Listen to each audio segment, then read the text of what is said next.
Toute l'actualité de la ville de Fontaine, c'est comme chaque semaine dans Fontaine, l'édition citoyenne. Clap de fin pour la consultation citoyenne autour des rythmes scolaires à Fontaine. La rentrée 2018 devrait voir un retour à la semaine de 4 jours. Et puis mise en place il y a 3 ans par les communes de Fontaine, Saint-Martin-d'Air et Échirolles, le BAFA intercommunal accompagne les jeunes de 17 ans et plus souhaitant se former au métier de l'animation. Enfin, vous retrouverez les bons plans sortis de la semaine à Fontaine.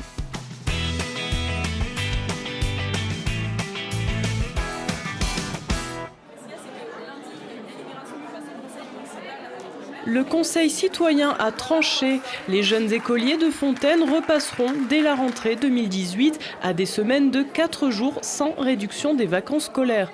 Une votation qui intervient après plusieurs mois de débats entre les habitants fontainois aux côtés de différents acteurs de l'enfance et de la petite enfance. Sans le périscolaire sur 4 jours et qui n'y arrive plus avec 4 jours et demi.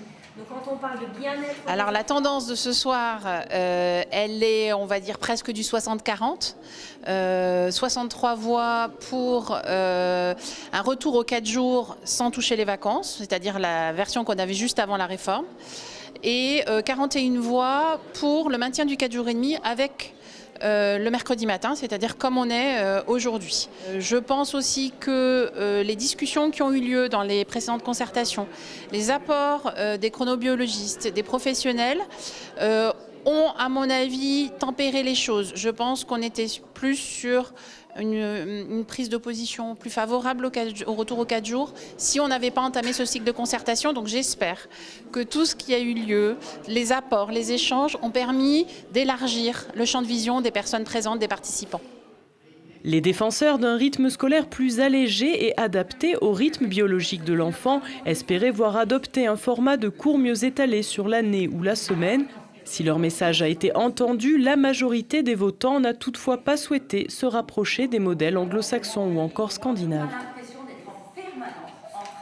Il y a plein de choses qui rentrent en compte, la vie des familles, la vie des enseignants, tout le monde. Donc pas surpris du résultat, un peu déçu par rapport à ce que je sais des besoins des enfants et ce que je connais. Mais encore une fois, c'est notre force à Fontaine, c'est de construire ensemble.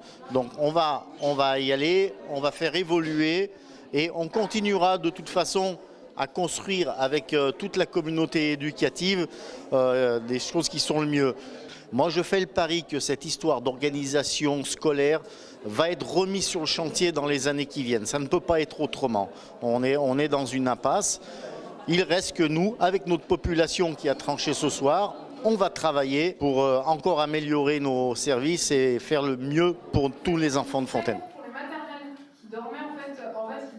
La mairie de Fontaine s'était saisie de la possibilité de dérogation à la semaine de 4 jours et demi offerte par l'État pour consulter sa population. Lundi 26 mars, la commune a donc voté en conseil municipal cette nouvelle organisation scolaire à 4 jours. Elle s'engage à tout mettre en œuvre pour pouvoir l'appliquer dès la rentrée prochaine, tout en poursuivant le débat autour des rythmes de vie de l'enfant à l'intérieur comme à l'extérieur de l'école.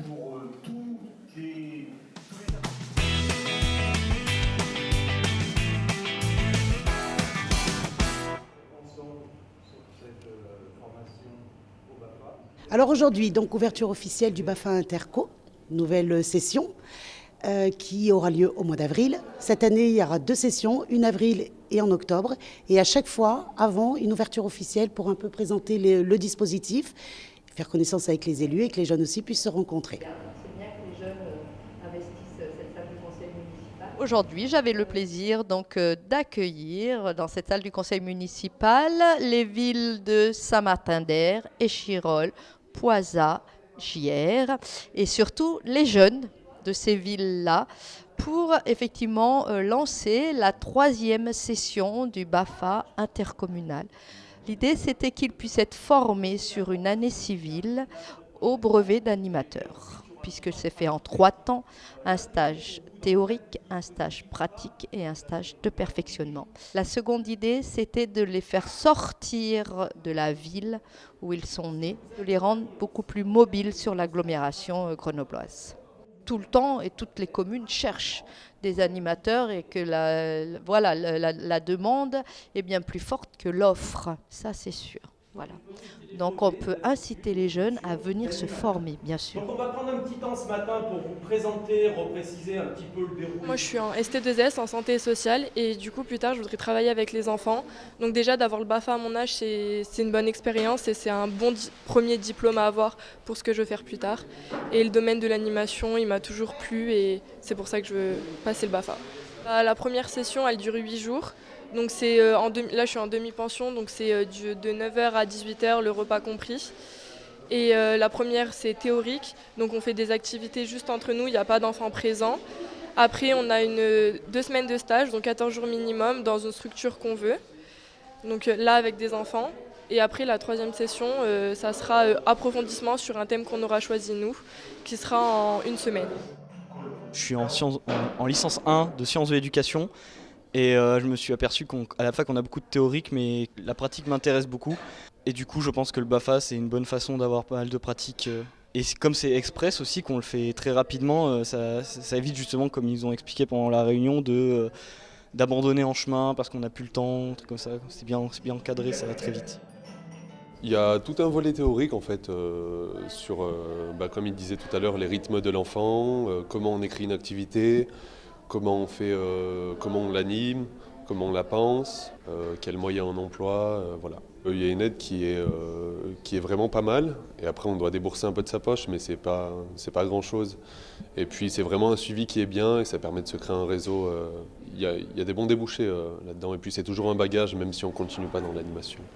Est-ce qu'on a quelques chiffres sur le nombre d'inscrits ? 98% des jeunes inscrits sont allés jusqu'au bout de leur formation BAFA. Et ça, c'est plutôt très très bien. On est vraiment satisfait de ce résultat. Alors, il nous reste quelques places pour la session du mois d'avril.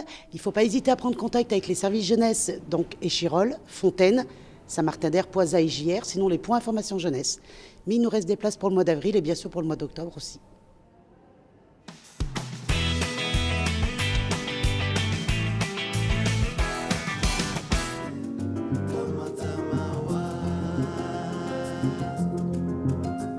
De Cuba à l'Afrique en passant par les Balkans, les itinéraires musicaux du pianiste Omar Sosa et du multi-instrumentiste Stracho Temelkovski se combinent dans une palette musicale contemporaine et polychrome.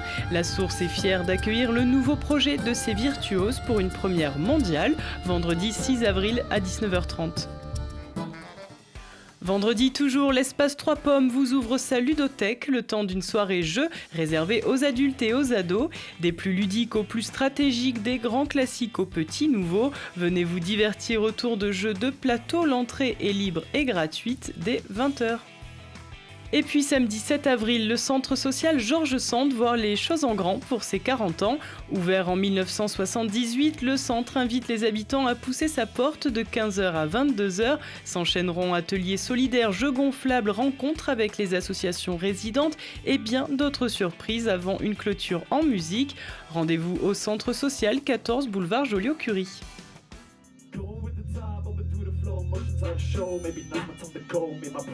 Enfin, samedi soir, vous pourrez également aller applaudir les jeunes talents qui répètent à la Source tout au long de l'année. L'occasion pour eux de rôder un répertoire, de valoriser le travail mené avec l'équipe des studios, le tout dans des conditions de pro. Tous les styles seront représentés. Rendez-vous à 18h pour cette soirée gratuite.